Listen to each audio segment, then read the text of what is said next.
บายดีทุกท่านส้มบรรยากาศการท่องเที่ยวตอนที่5วิดีโอถ่ายในตอนบ่ายวันอาทิตย์วันที่9สิงหาคม2026นักท่องเที่ยวรายเป็นไรไปเบิกบรรยากาศกันพี่น้องนักท่องเที่ยวน้ำใหม่บรรยากาศเก่าก็เป็นตะเบิงคือเก่าความงามของถาดหลวงนี้บ่มีเสาบ่มีเสือกเบิ่งยามได้ก็งามยามน่ะเอกลักษณ์ของเหล่าราชะ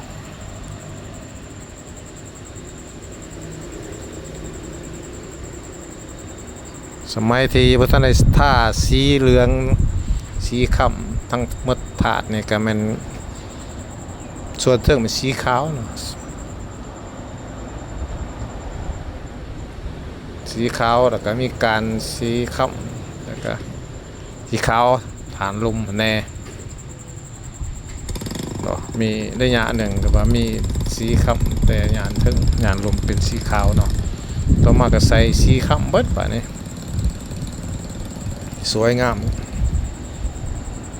มิ่งควรของชาวลาววัตถุโบราณสถานที่เป็นเครื่องไม้กองสะอาดอีกอันหนึ่งเนาะนักท่องเที่ยวกับนักท่องเที่ยวจีนหลายคือเก่าเนาะนักท่องเที่ยวจีนเขาเจ้าก็มากินกะแลมลาวคือกันนะเพราะว่ามันเป็นกะแลมพื้นเมืองเนาะรสชาติดีกินหอมดีคือกันเขาก็กินเนาะแต่ว่าก่อนสิกินนี่มันต้องมีผู้หนึ่งกินก่อนได้ผู้หนึ่งกินก่อนครับ มีผู้หนึ่งว่าแซ่บแล้วก็ปุ่มไปซื้อกันบัดการบ่มีคนผู้ใดกินก็บ่กินก็ย่างผ่านใกล้ซื้อเด้บ่ได้ทางเข้าถาดหลวงนี่เบื้องซ้ายมือหรือว่าเบื้องขวามือเบื้องหน้าหอธรรมสภานี่ก็มีหารเลาะขายกระแลมขายน้ำนะเด็กน้อย 2-3 หลอนบ่ลุมลงไปก็แม่นมีหานขายและให้ยืมสินมีสินไม้สินฝ่ายให้เศร้าหรือว่าให้ยืม เศร้านี่ก็แม่นนุ่งเข้าไปภาษาหลวงหั่นแหละนุ่งสินเข้าไปเศร้าสินนุ่งเข้าไปผู้ใดนุ่งสงขาสันก็ได้เข้าไปถาดหลวงเนาะหรือว่าอยู่ในประตูเขาถาดอยู่บนก็เจ้าค่ายปีก็มีคือกันมีสินให้เศร้าอยู่บนนั้นคือกันเนาะคนขายสินอยู่นอกคันอยากซื้อเอาก็ได้นักท่องเที่ยวอยากซื้อสินก็ได้เนาะก็มีคืออยู่ตลาดอะไรวะซะอยู่หลังเบื้องหลังของถาดหลวงนี่ก็แห้งมีร้านอาหารขายเครื่องที่ระลึกมีชุดไม้เหล้าวันซะทั้งสินทั้งเสือทั้งผ้าสลงมีทั้งฝ่ายและไม้ครบชุดมีขันเงินขันทองขันใส่บาทขันกระยองนะรุ่นใหญ่รุ่นน้อยมีเบิดอ่อนซะมีแต่งามล่ะทั้งเบื้องหลังถาดเนี่ยกระหารคล้ายหนำคล้ายกระแลมคนก็มักกินอยู่มันห่อนแห้งอากาศห่อน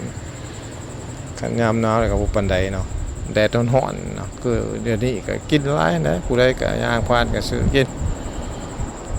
มันหอมหวานแซ่บเย็นเด้กินกระแลมหลายรสชาติกระแลมเผือกจังซี่รสชาติเผือกก็โอ้ยหอมเผือกงามคักกินหวานเย็นขนาดเนาะผู้ใดบ่เป็นพยาธิหยังก็กินคักคั่นแหละเนาะผู้ใดเป็นเบาหวานเนี่ยกินบ่ได้ต้องคร่ำ ไปกินนะตาน้ำตาลขึ้นอันนี้ก็แม่นรายชื่อผู้สร้างอนุสาวรีย์เจ้าสยามเศรษฐาธิราชเนาะก็สร้างตั้งแต่สมัยก่อนบ่ทันปลดปล่อยศาสตร์ก่อนเลยเนาะสร้างอนุสาวรีย์เรียกว่ารูปปั้นเนี่ยพันโทธรรมสยามศิเสนาผู้ออกบ่คิดบ่ได้สร้างแกนอยู่ในป้ายหั่นแหละว่าซะผู้ใดอยากมาเที่ยวถาดหลวงก็ไปอ่านเบิ่งป้ายอยู่หลังแทนของพระเจ้าสยามเศรษฐาธิราชนะผู้สร้างรูปปั้นของพระเจ้าสยามเศรษฐาธิราชเบิ่งมุมไกลนี่แห้งสวยนี่และเอกลักษณ์อีกแล้วนี่คน